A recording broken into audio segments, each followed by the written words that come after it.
Hola, welcome to Daily Café, un podcast diario en donde hablaremos de los últimos acontecimientos en USA and around the world. Also, we will talk about business news, leadership, motivation y por supuesto lo último de la industria del podcast. Tómate un café conmigo and enjoy las noticias y artículos I will bring for you. This is Daily Café.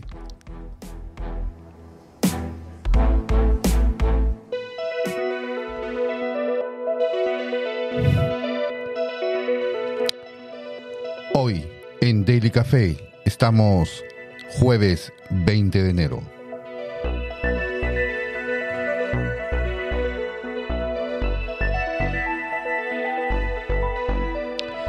Y a un año de la elección de John Biden como presidente de los Estados Unidos, vamos a hablar un poco de algunos de los logros y frustraciones de su primer año en la presidencia, ¿no?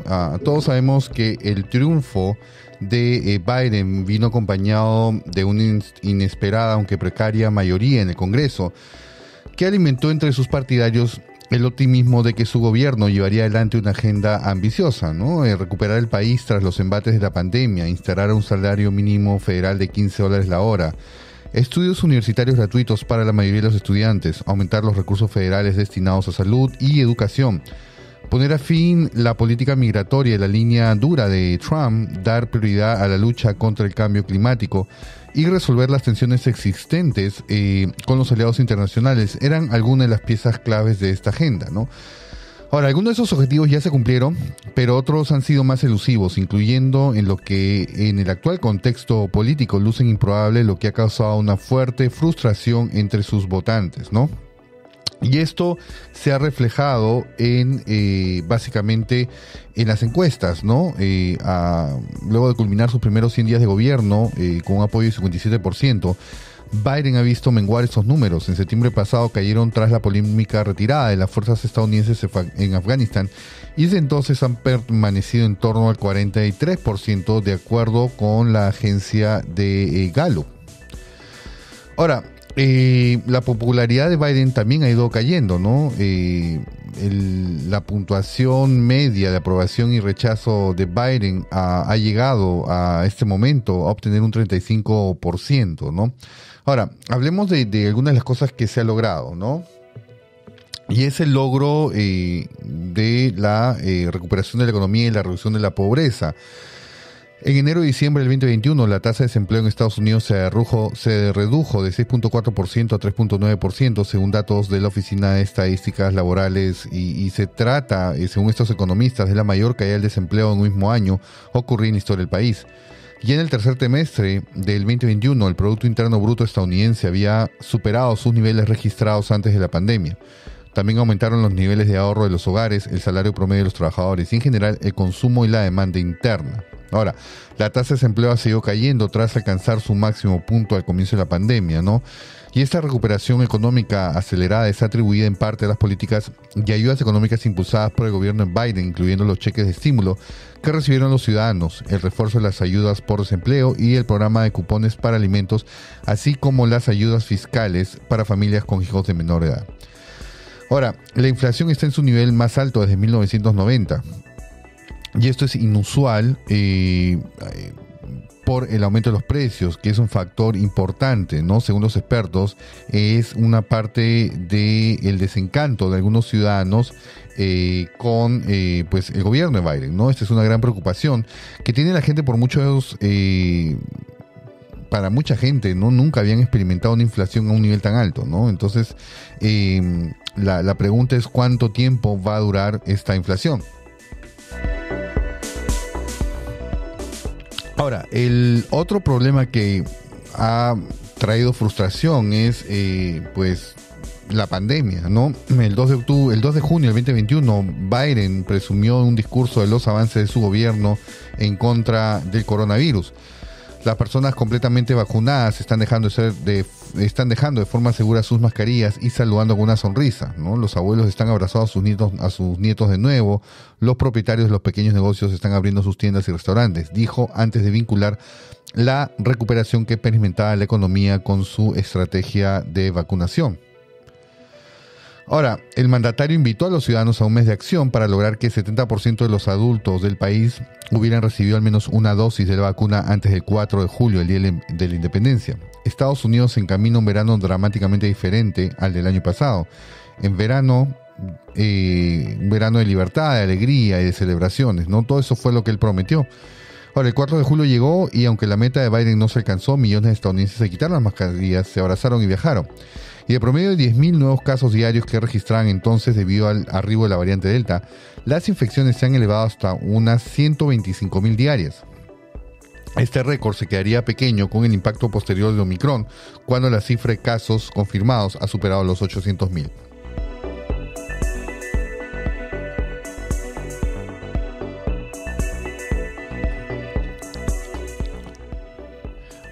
Ahora, el reporte diario de las muertes también han subido. Entonces, el equipo de Biden al parecer sobreestimó cuán efectiva iba a ser su campaña de vacunación. Ahora, otro punto importante del trabajo de Biden es el plan bipartidista de infraestructura. Y es que la ley firmada por Biden en noviembre del 2021 para destinar $1 billón a obras de infraestructura es una medida inusual porque fue aprobada de forma bipartidista, algo que en el clima político vivido por Estados Unidos en los últimos años se ha vuelto muy infrecuente.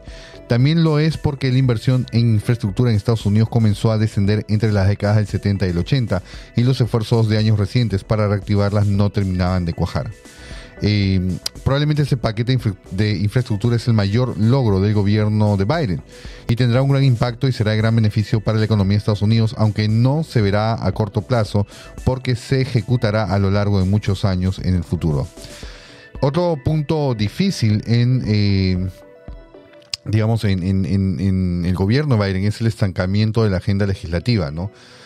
Biden llegó a la Casa Blanca con una agenda ambiciosa conocida como Build Back Better, dentro del cual había muchas numerosas y diversas propuestas. Educación preescolar gratuita para niños de 3 y 4 años, créditos fiscales para incentivar el uso de energía solar en las viviendas, reducción del costo de los medicamentos con prescripción, inversiones en construcción y rehabilitación de 1 millón de viviendas asequibles, entre muchas otras cosas.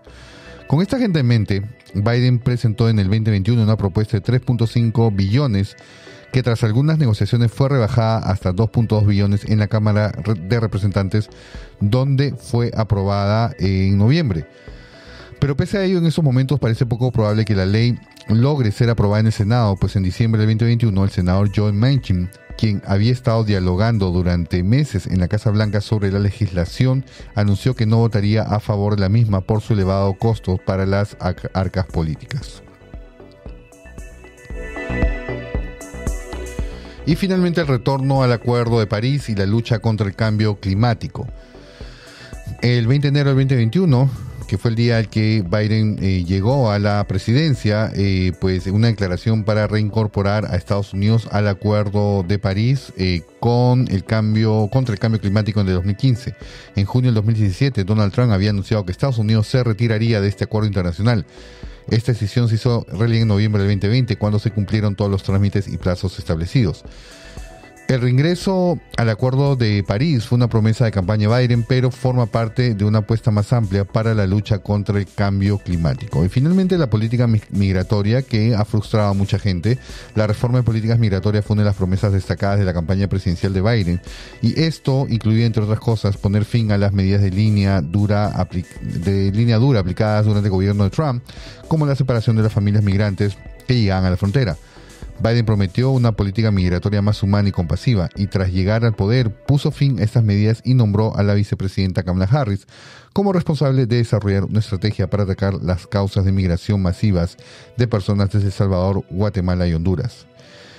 Mientras reformas de gran calado como la iniciativa para ofrecer un camino a la ciudadanía, los llamados Dreamers, millones de jóvenes indocumentados que llegaron a Estados Unidos siendo niños, no avanzan en el Congreso, iniciativas como la eliminación del programa de control fronterizo de Trump, Quédate en México, han sido revertidas en los tribunales. Este programa, mediante el cual se obliga a quienes quieren buscar asilo en Estados Unidos a pertenecer en México hasta que su solicitud sea aprobada por las autoridades migratorias, ha sido duramente criticado por organizaciones de derechos humanos debido a las condiciones precarias en las que deben permanecer los inmigrantes.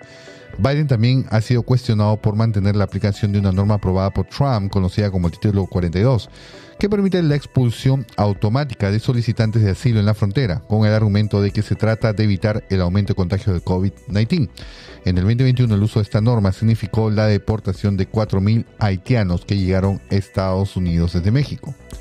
Pero por si fuera poco, durante el primer año de Biden, el número de inmigrantes y solicitantes de asilo que llegaron hasta la frontera de Estados Unidos creció de forma exponencial en relación con los años anteriores y en ocasiones causó una imagen caótica, como cuando en septiembre del 2021 decenas de miles de migrantes, mayormente haitianos, establecieron un campamento bajo un puente que une el río en Estados Unidos y Ciudad Acuña en México.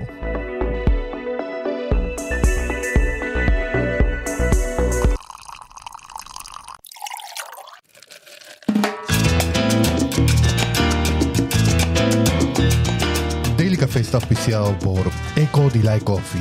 Eco Delight Coffee provides truly great coffees that are farm direct to markets in the United States. Tienen una relación íntima con los productores que beneficia a todas las partes, desde los recolectores y sus familias hasta los consumidores en los Estados Unidos. Hoy jueves estamos tomando Guatemala Huehuetanago. The best coffee in Guatemala is from Huehuetanago. It's known as a traditional coffee region that produces high-quality beans. Picante, dulce y ahumado, afrutado y con cuerpo, notas avinagradas y melocotón, agradable y de gran acidez. Un café que te prepara para un fin de semana que será interesante.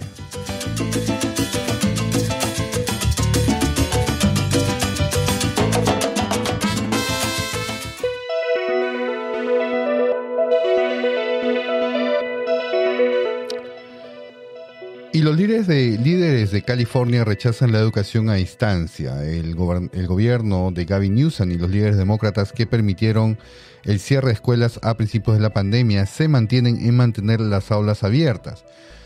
Y es que el aumento de Omicron está agotando a los maestros de California y manteniendo a los estudiantes en casa en números sin precedentes. Pero los líderes políticos aún no están dispuestos a abordar la alternativa más obvia, el aprendizaje a distancia.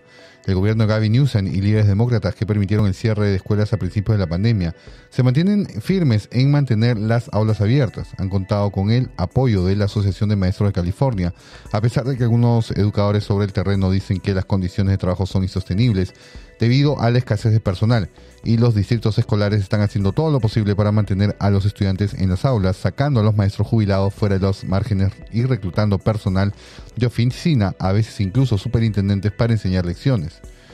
Este es un giro dramático para un estado que una vez tuvo los cierres pandémicos más largos de la nación.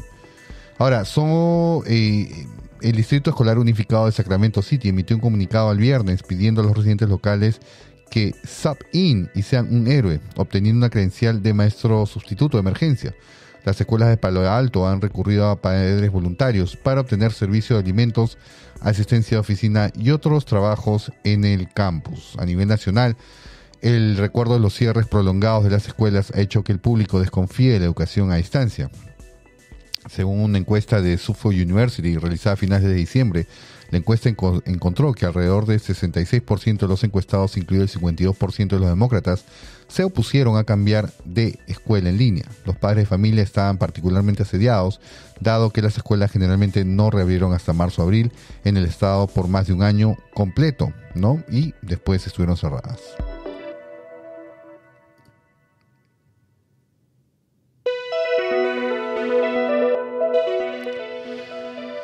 A medida que las tensiones entre Estados Unidos y Rusia aumentan sobre Ucrania, Estados Unidos puede probablemente encontrarse con una guerra, advierte Katrina Vanden Heuvel.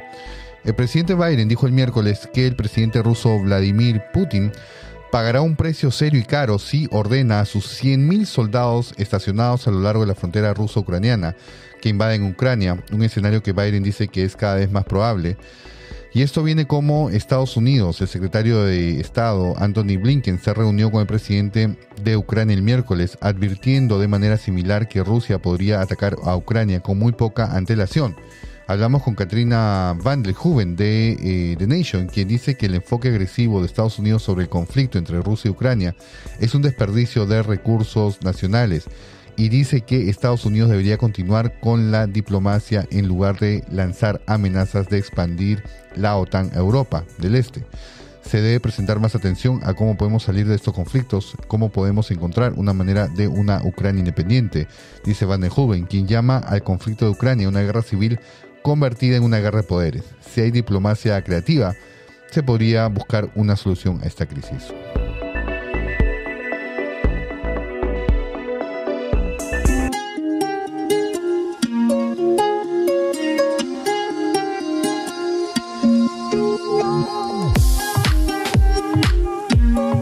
Y gracias por escucharnos el día de hoy. Nos veremos mañana viernes 21 con más información. Recuerden que pueden escuchar este podcast y suscribirse en Apple Podcasts, en Spotify y en tu plataforma favorita. Nos vemos mañana.